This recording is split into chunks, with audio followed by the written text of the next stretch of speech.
또다시 이제 뭐 추미애 법사위원장이랑 나경원 의원이 부딪히면서 추나 대전이 벌어졌다. 일단 이제 국민의힘 의원들이 이렇게 노트북 앞에다가 가짜 뉴스 공장 민주당 이렇게 팻말을 붙이고 왔더니 이제 이거 관련해 가지고 안 된다라고 이제 실랑이를 벌이다가 추미애 위원장이 나경원 의원한테 이렇게 하는 것이 윤석열 오빠에게 무슨 도움이 되냐 뭐 이렇게 얘기를 하는 게 또 논란이 되기도 했고 또 국민의힘 송석준 의원이 추미애 위원장에게 가을 출자가 아니라 추월 출자가 붙는 법사위가 될 것이다 뭐 이렇게 얘기를 해가지고 서로 또 이제 난장판을 벌였는데 이게 자꾸 이렇게 추미애 나경원 의원 서로 부딪히는 게 이유가 뭐냐 뭐 일각에서는 이게 적대적인 공생관계 아니냐 서로 지방선거 나가려고 그러는 거 아니냐 뭐 이런 분석들이 나오는데 어떻게 보세요? 근데 이걸 추나대전이라 그런단 말이야? 네. 근데 내 얘기는 애원대전이라는 거예요. 애원?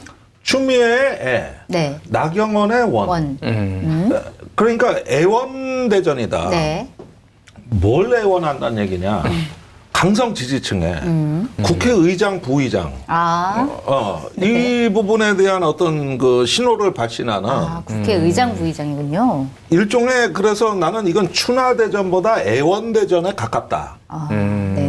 이 얘기거든요. 애원대전. 네, 애원대전에 가깝다. 이제 강성당원들을 동원해내고 세게 부딪히는 데는 매우 효과적일지 모르나 네. 사회 전반적으로 정치 혐오가 상당히 조장될 어떤 역작용의 우려가 크고 요즘 정치의 언어들을 보면은 조금 제가 보기에는 좀 어떤 적대 혐오를 넘어서 상대방 존재를 부정하는 쪽으로 이렇게 가는데 마치 뭐 이종격 투기 뭐 이런 어떤 그 난장판으로 만들었다는 데 대해서는 제가 이건 조금 나는 우려된다고 봐요. 네, 정치 혐오를 조장하고 있다 이런 분석이셨어요? 어떻게 보셨어요?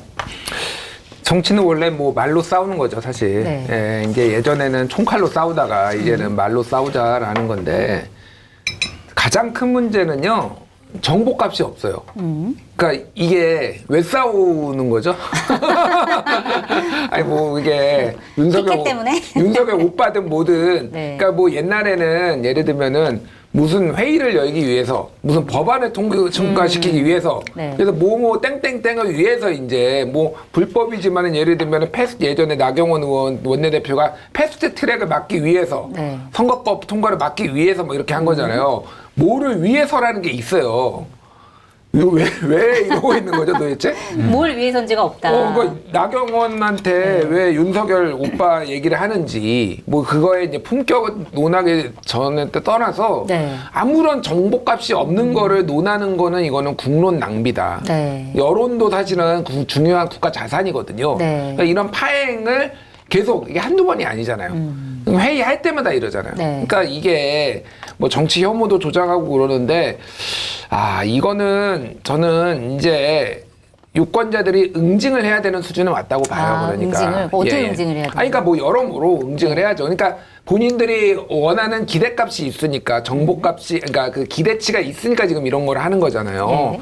뭐 또 양비론을 한다 뭐 이렇게 비판하시는 분도 있는데 이건 양비론을 안 할 수가 없고요. 뭐 나경원 의원이 이렇게 뭐 막 지르거나 이런 것도 문제지만은 추미애 위원장이 무슨 오빠라고 한 것도 이거를 어떻게 뭐 아무 일도 아닌 것처럼 얘기를 합니까? 저질 단어를 쓰는 거잖아요. 그러니까 뭐 이미 국민의힘 의원들이 여성 비하 발언이다 이렇게 지금 반발하고 있고 네.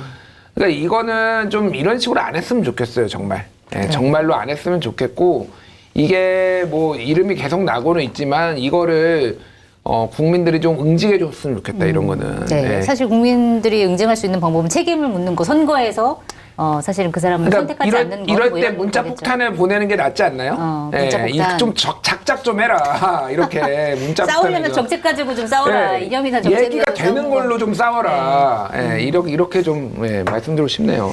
네, 알겠습니다. 자, 그리고 이날 있었던 이제 국회 법사위에서 오는 30일에 조희대 대법원장 청문회를 열기로 했습니다. 그러니까 지난번에 이제 대법원에서 공직선거법 이재명 대통령의 공직선거법을 이제 유죄 취지로 파기환송 결정을 굉장히 재빠르게 한 거에 대해서 이거는 이제 대선에 관여한 거 아니냐, 개입한 거 아니냐 이런 이제 취지로 청문회를 열기로 했는데 이제 국민의힘 의원들은 퇴장하고 민주당 의원들 주도로 가결이 됐습니다. 근데 오늘 나온 이제 기사들을 보니까 이거를 원내지도부에서 전혀 모르고 있었다. 김병기 원내지도부 같은 경우에는 어쨌든 당에서 어떤 행동을 할 때 전략을 다 이렇게 공유를 하고 있는 거잖아요. 뭐 지시를 하기도 하고 서로 이제 공유를 해서 해야 되는데 이거는 그냥 민주당 법사위에서 갑자기 통과를 시킨 거다. 이렇게 나왔어요. 그리고 이제 이거 자체가 사법부의 수장을 이제 국회 청문회에 앉히는 것 자체가 과연 이제 올바른 것이냐라고 하는 것에 대한 역풍 여러 가지 이제 문제가 있을 수 있는데 요거는 좀 어떻게 보고 계세요? 그러니까 지금 각자 투쟁. 네. 각자 도생은 아니고 각자 투쟁을 하는 것 같아요. 이게 이제 저는 좀 우려되는 게 민주당이 야당 시절에 이제 이재명 대표 시절에 뭐 너무 탄핵을 많이 했네 뭐 이렇게 하더라도 그거는 뭔가 어쨌든 계산된 걸로 움직였단 말이에요. 네. 당에서 전략이란 게 있었고 이렇게 뭐 하던 것들이 있단 말입니다. 근데 이거는 그냥 즉흥적으로 지금 나왔다라는 거 아니에요. 네. 조희대 대법원장의 행동에 대해서. 그래서 뭐 법사위의 얘기들은 원래 5월 14일에 네. 그때 청문회를 열려고 했는데 열리지 못했다. 그래서 그때 열지 못한 거를 지금 여는 거다.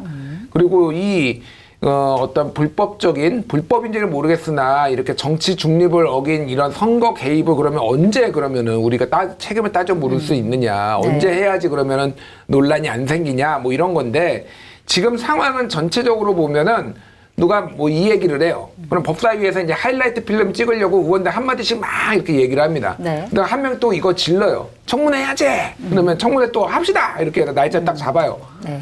근데 이게 전략이라는 게 없고 보고도 안 되고 즉흥적으로 하고 그러니까 점점 센 얘기들을 하면서 이렇게 이 말을 뱉은 거에 대해서 수습하는 과정들이 계속 이제 있는 거예요, 그러면은. 네. 이런 행위가 다 고도의 전략으로 이제 생각해서 해야 되는 건데 그게 네. 아니라 그냥 즉흥적으로. 아니, 그러니까 청문회를 하는 게 적절하다, 부적절하다 논란이 있는데 그거는 당 지도부하고 어쨌든 상의가 돼야죠. 네. 전체적으로 보면은 사실은 민주당 쪽 얘기를 들어보면은 정청래 당대표부터 자기 정치를 하는데 이게 제대로 통제가 되겠냐. 각자 도생인 거예요, 그냥 의원들 다. 그러니까 네. 각자 지금 추미애 위원장은 위원장대로 막 지르고 뭐 거기도 다 지르고 이런 상황인 거예요. 약간 우려스러워요. 그러니까 이런 게 이제 컨트롤이 안 되면 나오는 게 네. 사임회동 같은 음모론이 이제 툭툭 튀어나오는 거고 이런 겁니다. 그럼 그거 수습하느라고 조희대 대법원장의 문제가 많은데 지금 제대로 얘기도 못 하잖아요. 그러니까 네. 법원 내부에서도 이제 사법부 독립이 더 중요해지는 거면서 그 조희대 비판했던 판사들도 지금 쏙 들어가 버렸어요. 네. 그러니까 전략적으로 이거는 옳지 못한 방식으로 그냥 수습만 하면서 지금 하나하나씩 앞으로 가고 있다. 네. 김병기 원내대표가 굉장히 불쾌해하잖아요. 지금. 네, 지금 불쾌해하는데 불쾌했다는 얘기를 함부로 또 얘기는 못하고 있다. 뭐 이런 기사가 나오더라고요. 그러니까 이거는 당 지도부에 어느 정도 권한을 좀 위임해 줘야 된다. 너무 이렇게 개인 플레이하면은 사고 진짜 크게 터집니다. 네. 네. 어떻게 보셨어요? 그러니까 정규전을 해야 될 때 게릴라전을 했다. 네. 이런 어떤 그 전략의 불일치로 볼 수 있겠습니다. 그러니까 여당은 대오를 잘 갖춰서 그 형을 갖춰서 체계적이고 질서 있게 해야 되는 건데 중구난방으로 했다는 건 게릴라전을 했다는 얘기거든요. 네. 그러니까 대오가 없죠. 그래서 손자병법에 보면 형세편이 있어요. 여기서 형이라 하면 모양, 그 대오 이거를 말하는 거고 새는 몰아치는 기세, 매가 사냥감을 탁 낚아치듯이 그래서 딱 낚아치는 걸 절이라 그래요. 네. 아니 내가 이거 또 이거 오늘 한 잔 먹으니 고사가 나왔다. 그래서 형과 새라 그래서 이걸 합쳐서 형새라 그래요. 네. 그런데 그 형을 잘 갖추는 건 장수의 리더십이고 몰아치는 거는 장수의 용기라 그랬어요. 그러니까 이 형새의 균형은 형을 추구하다 보면 새가 약해지고 네. 새를 추구하다 보면 형이 약해지는 거예요. 지금 새만 나오고 있는 상황인가요? 그러니까 지금의 그 민주당은 새를 몰아치는 가운데서 형을 잃어버렸다는 거죠. 그래서 손자병법에서는 이거를 어떤 그 전술 단위의 가장 금기 사항이라고 보고 장수는 형세를 보는 사람이다. 이게 이제 심오하게 나와요. 네. 내가 간단하게 요약을 해드린 거예요. 그런데 여기에서 지금 그 정치도 말하자면 손자병법식으로 싸워야 된다는 건데 그런데 우리가 지금 의문을 갖는 거는 새는 알겠는데 형을 모르겠는 거예요. 형이 지금 갖춰져 있지 그런데 않다. 이순신 장군이 말이요. 명랑해전 뭐 이럴 때 그거 뭐야 하객진 아니야, 그죠? 그러니까 장수는 이 진용을 구상하는 게 이 절반이라고. 네. 근데 이게 우리가 어떤 진용인가 이렇게 해가지고 어떤 형과 세를 결합하는데 이 결합이 쉬운 일이 아닙니다. 그래서 지금의 어떤 민주당을 보면은 약간 어떤 몰아치기 때 각자 싸운다. 이거 뭐 김준일 평론가가 지금 한 얘기지만은 이럴 때 좀 중시해야 되는 거는 형입니다. 네. 그래서 내부 체계. 네. 이런 걸 해야지. 이게 조금 불안전하면 무슨 일이 생기냐. 사법개혁의 당위성보다는 민주당의 불안감이 더 커질 때. 이때가 여론이 상당히 이제 어려워지는 지점이거든요. 네. 그런 일이 없도록 조치하는 거. 네. 이런 점에서는 리더십의 문제를 조금 더 보셔야 되겠다. 어쨌든 그 리더십을 가진 사람이 그 형을 만들어야 되는데 그것도 안 되고 있고 그거를 기다리지 못하고 또 새해만 이렇게 하는 사람들이 있다 이런 말씀이었던 것 같은데 일단 뭐 조희대 대법원장 청문회도 청문한데 지금 조희대 대법원장 회동설 관련해서도 계속 이제 기사가 이어지고 있습니다.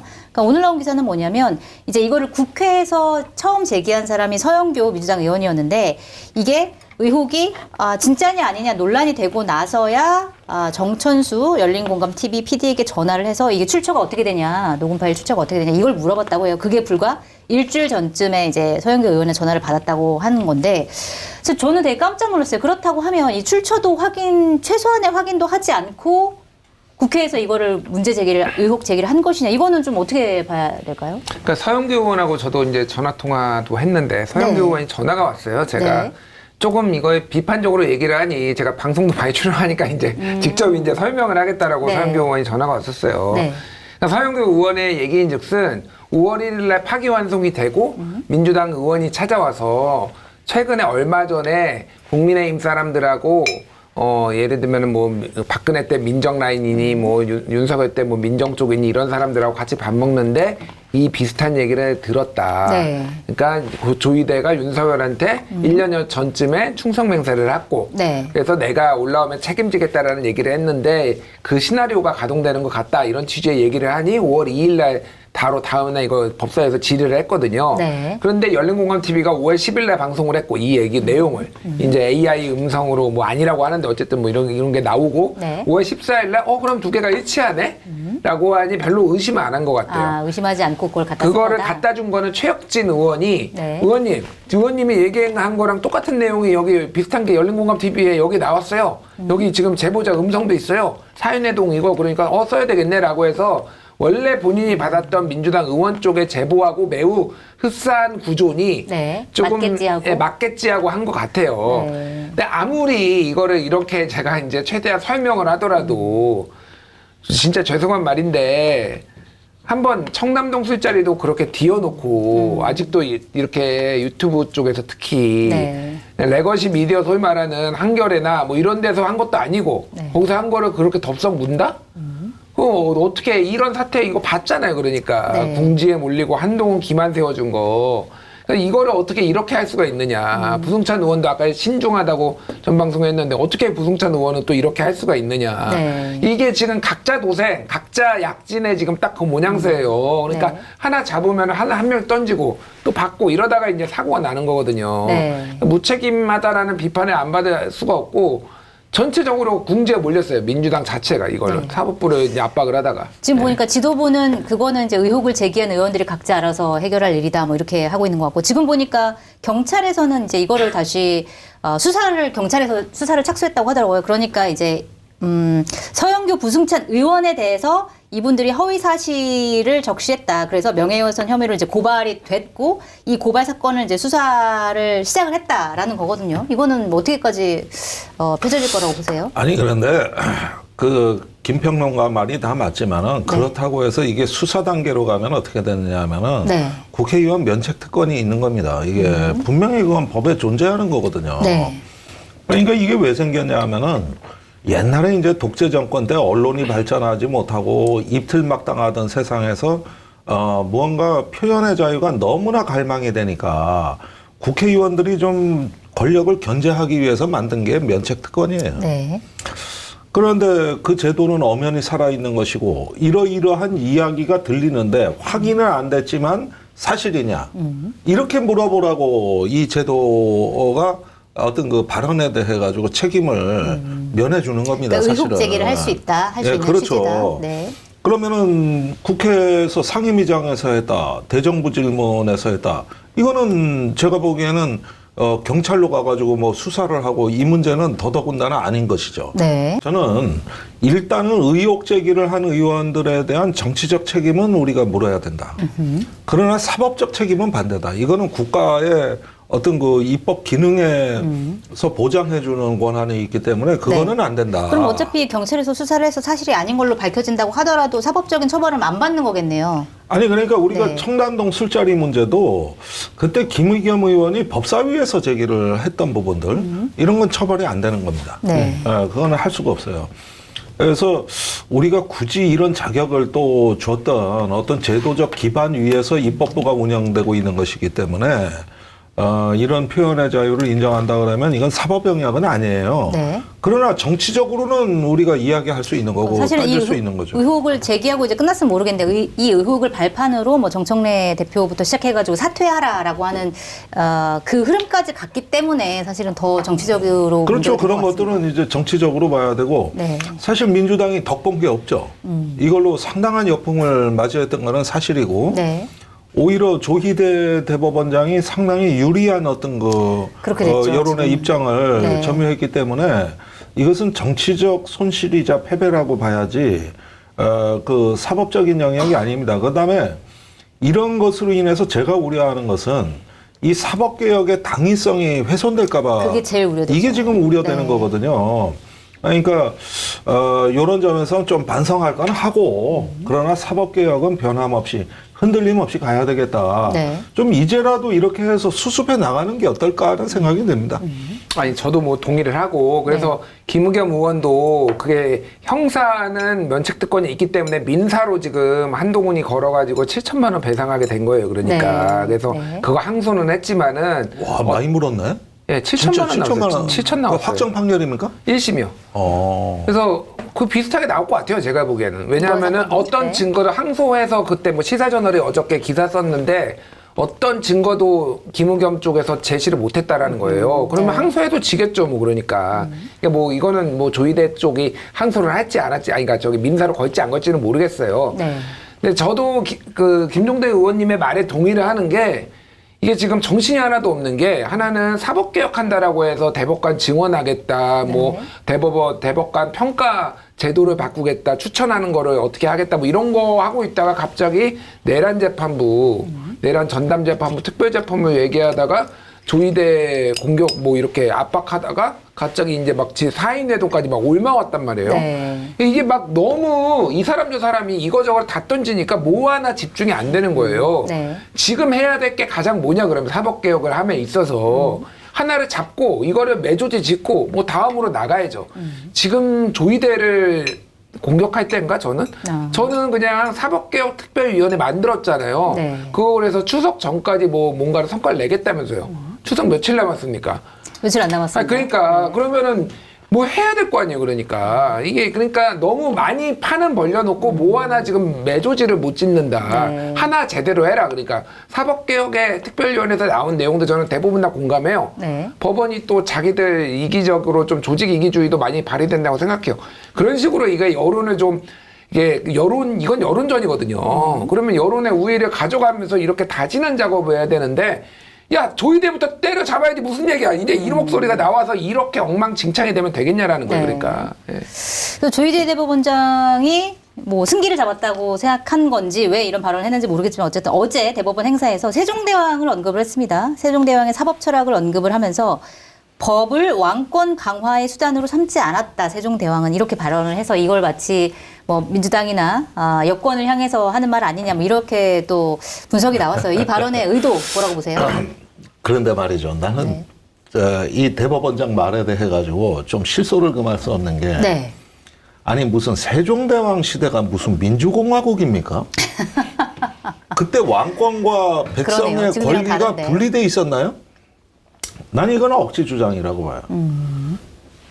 저기 세종대왕이 민본 사상이 있었다 그랬는데 네.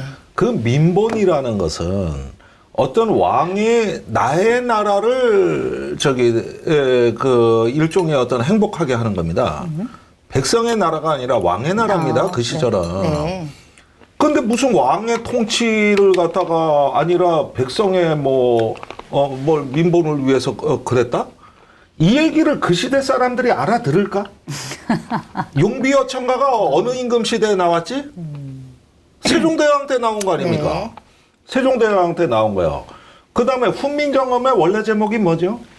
세종어제 훈민정음이에요. 아. 그러면은 세종 임금이 훈민정음, 백성을 가르치기 위해서 만든 정음 체계라는 거예요. 그 시대는 이런 어떤 탑다운에서 이렇게 내려가는 건데 가장 부국강병을 이룬 계몽군주가 사실은 세종대왕입니다. 한글을 발명하고 영토를 확장하고 했던 어떤 계몽군주가 우리나라에선 둘도 없이 세종대왕인데 세종대왕 죽고 나서 어떻게 됐습니까? 다시 원위치로 돌아갔습니다. 네. 그래가지고 백성은 여전히 피폐하고 나라는 혼란스럽고 그러니까 하나의 어떤 국가의 기반을 놨다 그러지만 부국강병 그러는데 잘 사는 사람들의 부 강병이라 그러는데 백성의 희생 위에 올라선 강병 이것은 왕조 체제에서 이루어진 것이지 공화국 체제로 간 게 아닌데 지금과 비교할 건 이걸 아니다. 갖다가 굳이 이 자리에 가가지고 난 하는 이 조의대 대법관의 이 희대의 법원장 아닙니까? 그러니까 희대의 조희대 대법원장. 그렇죠. 그러니까 나는 이런 사상에 대해서도 내가 토론할 용의가 있다는 것이 이렇게 왕권과 민권을 갖다가 구분해서 하는 거는 18세기 돼서나 나온 그 시대에 뒤떨어진 예. 강연이었다. 18세기나 돼서 나온 사상이고 뭐 더 거슬러 올라가면 맹자가 역성혁명을 얘기한 적은 있지만 그거는 왕권이 하나의 어떤 통치의 기반을 잃어버렸을 때 얘기를 한 것이지 이런 부분에 대해서 말이죠. 이렇게 빗대서 얘기하는 것은 조금 내가 보기에 수가 얕다. 그렇게 얘기를 하지 말고 네.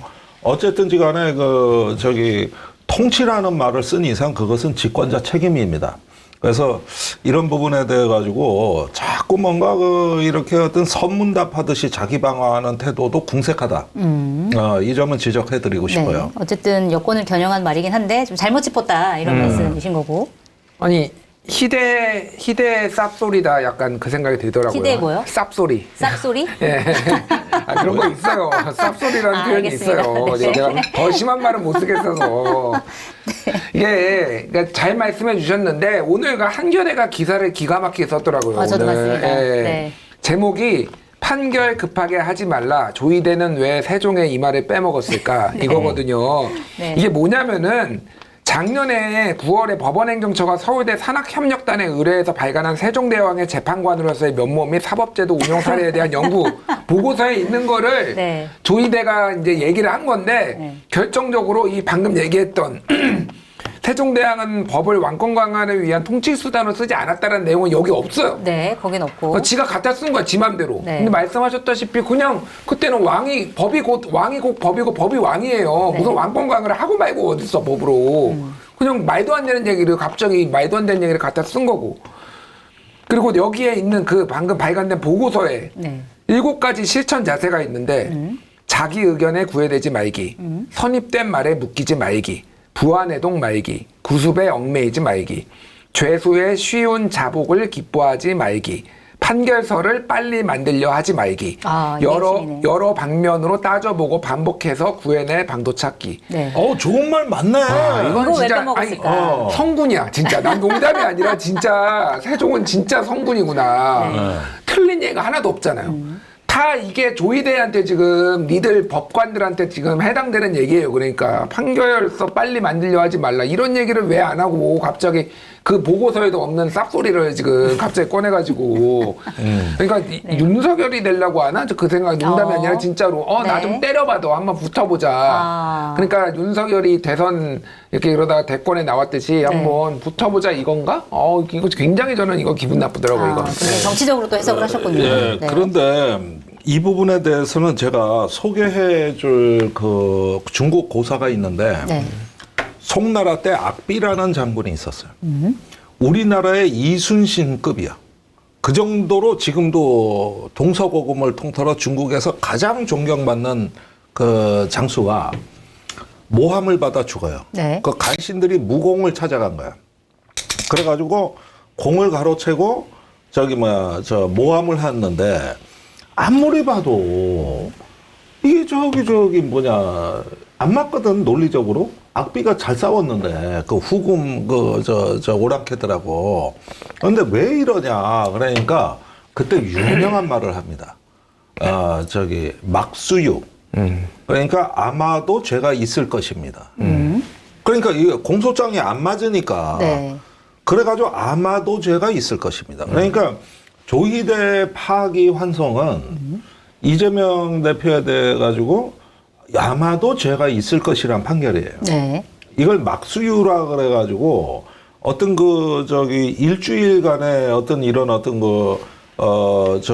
합의 기간을 가지고 그걸 갖고 파기 환송을 했다 그러면 이건 막수유인 겁니다. 네. 그러니까 그 과정이 투명하지가 않으니까. 네. 그러니까 이런 부분들을 우리가 봤을 때 법의 정신이라는 걸 가지고 나는 더불어민주당이 좀 싸워야 될 건 뭐냐 하면은 그런 면에서 우리 직관에 어긋나고 통상의 상식에 어긋날 때 어떻게 할 것이냐. 네. 이럴 때 저항수단을 개발하고 이걸 제도적 개선으로 연결시키고 조희대 대법관한테 계속 그 책임을 묻고 이런 어떤 그 과정들 있잖아요. 네. 나는 이게 사법개혁으로 가는 중요한 계기이자 발판이라고 보는 거거든요. 네. 너는 막수유 판결을 한 거야. 그 판결에 막수유 대해서 판결. 문제 제기를 좀 해야 된다. 그렇습니다. 네, 예. 알겠습니다. 자, 그런데 이제 어쨌든 서울고법이 뭐 압박 때문인지 모르겠지만 어쨌든 3대 특검 기소 사건의 2심 재판에 대비해서 집중 심리 재판부를 운영하겠다. 그리고 형사재판부 증서를 하겠다라고 대응책을 내놨습니다. 이거는 어떻게 보세요? 충분하다고 보세요? 검증된 상품을 인터넷 최저가보다 저렴하게 판매하고 있는 마켓단위 쇼핑몰에서 추석 선물로 좋은 상품들을 소개합니다. 당일 수확해 살아서 싱싱하게 도착하는 완도 활 전복 선물 세트인데요. 특대 사이즈 주문하실 경우 서비스 한 마리 더 넣어드립니다. 어디서도 만나기 힘든 가격으로 준비를 했습니다. 특대 1kg, 증정 한미 포함 총 12미가 34,900원, 대 사이즈 1kg은 12미 29,800원으로 무료 배송입니다. 추석 선물로 좋은 28cm 내외 초대형 부세 조기와 부세 굴비 선물 세트도 있습니다. 육즙이 팡팡 터지는 생선을 원하시면 조기를, 꾸덕한 감칠맛을 원하시면 굴비를 추천합니다. 크기는 초대형이지만 가격은 저렴하게 준비되어 있습니다. 주문 방법은 유튜브 화면 좌측 하단을 클릭하시거나 포털에서 마켓 단위를 검색하셔서 주문하시면 됩니다. 공덕포차의 다양한 안주거리에 딱 어울리는 프리미엄 소주, 파주 소주는 명품 증류식 소주로 25도라는 높은 도수에도 맛은 부드럽고 달콤한 과일향이 끝내줍니다. 특가 이벤트도 진행하고 있는데요. 검색창에 파주 소주를 검색해서 들어가시면 파주 25 3병 선물 세트가 33,000원 무료 배송으로 판매되고 있습니다. 이제 가장 논란이 되는 거는 네. 지기현 판사 이제 1심이 제대로 되느냐. 네. 사실은 이제 2심에서는 이제 입법부의 압박도 있고 뭐 있으니까 여론도 있으니까 이렇게 한 건데 이 문제가 지금 해소가 잘 안 되고 있잖아요. 그러니까 그 어떻게 할 거냐 그게 좀 있는 거예요. 이게 내란 특별 재판부나 뭐 어쨌든 3대 특검 재판부와 관련해서는. 네. 근데 저는 다만 3대 특검 그 재판부를 별도로 설치하는 것은 조금 약간 오바다라는 생각이 들어요. 전담 재판부는 그러니까 내란 전담 재판부는 이 구속된 사람들의 이 구속 만료 시한이 있잖아요. 네. 그 사람들이 풀려났을 때 윤석열도 있지만 윤석열은 7월에 됐지만은 김용현이나 뭐 이런 사람들은 더 일찍 됐잖아요. 네. 그러면 이게 1심이 6개월 안에 안 되면 이 사람들이 풀려나요. 그러니까 이게 이 국가를 위해서도 이 사람들이 풀려나서 국가에 여러 가지 해악을 끼칠 것들을 고려를 해봤을 때 속행이 돼야 되는 거거든요. 지금 네. 사실은 12월까지 지금 내란 재판을 마친다고 하면은요, 지금 다른 사람들은 지금 어떻게 되는지 저 정확하게 모르겠어요. 네. 그럼 다 풀려나요? 네. 김용현 국방부 장관도 풀려나고 지금 구속된 사람들 몇 명이 있잖아요. 그 사람들 다 내란과 관련해서는 풀려나기 때문에 내란 전담 재판부는 여러 가지 위법 위헌 논란이 있지만은 그런 거를 해소해서 전담 재판부를 만드는 것은 저는 뭐 기본적으로 나쁘지 않다라고 네. 보는데 나머지는 전담재판부를 만드는 거는 좀 부정적인 게 네. 그럼 앞으로 김건희 특검도 전담재판부 만들고 최상병 특검도 전담재판부 만들면요. 앞으로 특검하면은 다 전담재판부 다 만들어야 돼요.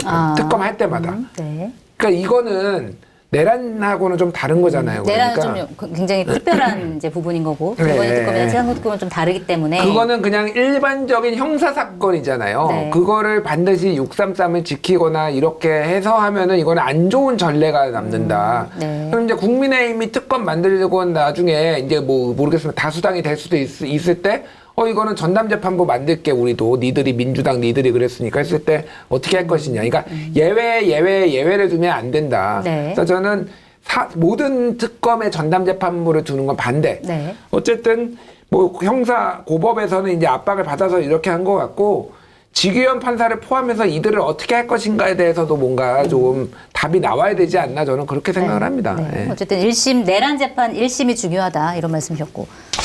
예, 뭐 같은 의견이기는 합니다만은 도대체 그놈의 그럼 1심 재판이 언제 판결이 나오는 거냐? 네, 뭐 12월 안에 오늘 끝난다고 중이니까. 했으니까. 아니 그건 심리를 끝낸다는 얘기지. 네. 판결이 그때 된다는 얘기는 안 했어요. 네. 심리입니다, 심리. 판결요? 하세월입니다. 네. 그걸 어떻게 믿습니까? 그러니까 이런 부분에서 우리가 갖고 있는 이 사법 체계가 조금 어떤 국민에 대한 책임성 문제가 좀 연말에 가면 심각해지고 어쩌면은 상당한 도전에 부딪힐 가능성이 굉장히 높다. 네. 저는 지금 그걸 우려하지 않을 수가 없어요. 그리고 내년 1월 되면 구속기한 만기인데 네. 물론 그 뭐 안전장치 마련하겠지. 뭐 다른 어떤 그 좀 뭐 추가 기소를 한다든가 연장할 수 있는 방법이야 찾겠지만은 아니 얼마나 궁색합니까? 그 사이에 판결이 내서 기결수가 되면 깔끔하게 처리될 일을 가지고 네. 야, 이런 걱정을 지금부터 하고 있다는 게 이게 말이나 되는 얘기입니까 이게? 네. 거기에다가 국민들 아직 트라우마가 뭐예요? 이게 윤석열이 풀려나면 너무 위험한 거예요. 위험하죠. 이거는 대한민국에서 최고로 위험한 인물이 나오는 겁니다, 지금. 국민들 안전도 난 걱정해야 된다고 봐. 네. 아니, 또 선동하고 아크로비스타에 또 시위대 몰려갈 거고. 그리고 또 그걸 갖고서 극우 세력의 광장이 열릴 건데.